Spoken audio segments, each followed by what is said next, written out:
ठोमसे तालुका पाटण जिल्हा सातारा या माझ्या गावी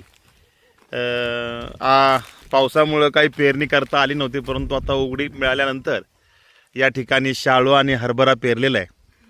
आमची आई आणि माझी बायको हे दोघेजणी हरभरा भाजी खुडतायत. अतिशय सुंदर असं वातावरण. हे असं माझं खेडोपाड्यामध्ये 3 डोंगरांच्या मध्ये एक छोटंसं गाव आहे. मॅडम हात करा इकडे जरा. छान भाजी खुडताना आई पण माझ्याकडे बघते. हे बघा हातात. हे बघा माझी आई वय वर्ष 75 तरीसुद्धा शेतात अजून काम करते. आणि ही माझी बायको पुणेरी असून पण शेतात काम करते. आम्ही तिला जमतं आहे.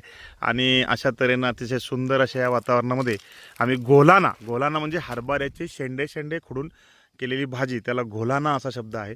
अतिशय सुंदर अशी भाजी ही लागते आणि ती सगळ्यांनी खावी आणि आपल्या शेतामध्ये सगळ्यांनी व्हिजिट करावी, हे अशी मी सगळ्यांना विनंती करतो.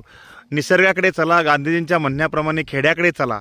आता शहरात राहण्यापेक्षा खेड्याकडचं वातावरण अतिशय सुंदर असं असतं आणि या सुंदर अशा वातावरणामध्ये आपण येऊन राहणं हे आपल्या आरोग्यासाठी फार लाभदायी असते.